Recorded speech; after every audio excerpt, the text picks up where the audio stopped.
Hey everybody, it's Ray Russell with Where in the Weather is Ray, and we have the privilege to be with Carolyn Widener. Thank you so much for Thank you for being coming, with Ray. us today.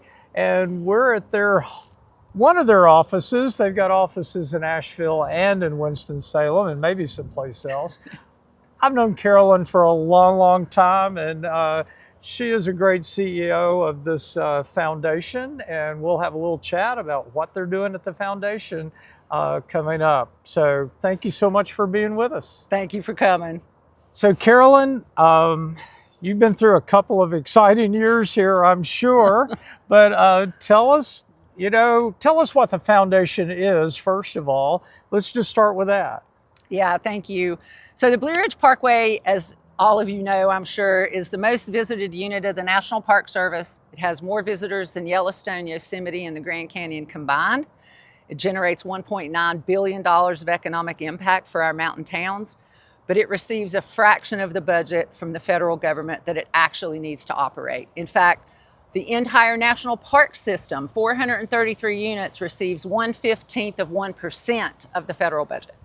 And so our job at the Blue Ridge Parkway Foundation is to try to help bridge that gap in funding between what it gets and what it actually needs to meet the needs of the visitor and protect the resources. For several years, we had the denim ball. I even bought a denim tuxedo to go to the denim ball in, and it's still hanging in my closet, but I haven't worn it to anything else. It was cheap, don't worry. But what kinds of projects are you involved in general right now? Well, I have to say, Ray, when you showed up in that denim tux and it was 85 degrees, I thought you were going to melt.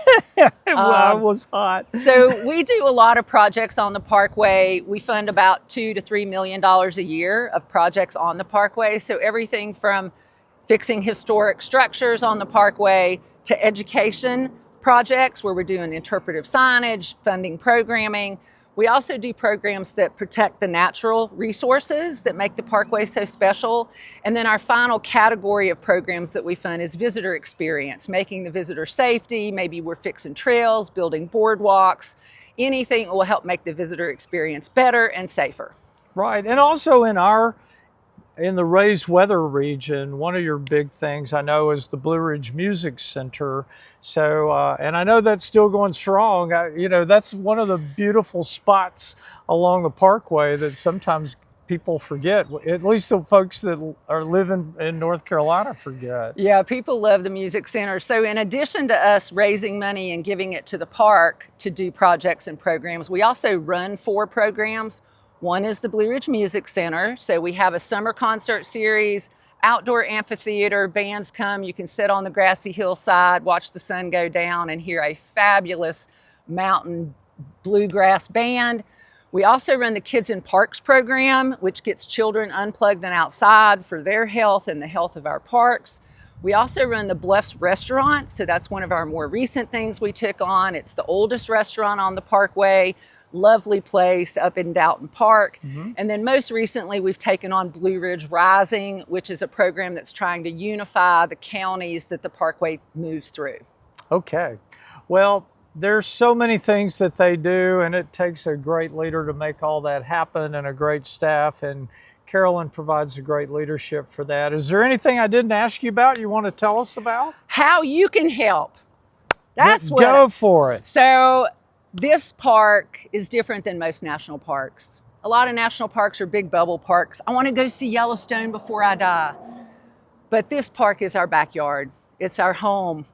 It has a very porous boundary, 469 miles and 4,800 adjacent neighbors. And it takes all of us working together to take care of our own backyard. So whether you have the Blue Ridge Parkway license plate, or you volunteer, or you pick up trash if you see it laying out there and you pack out trash when you bring it in, it takes us all to take care of our park. Yeah, and they do a great job in being partners with the Park Service and really providing a great experience.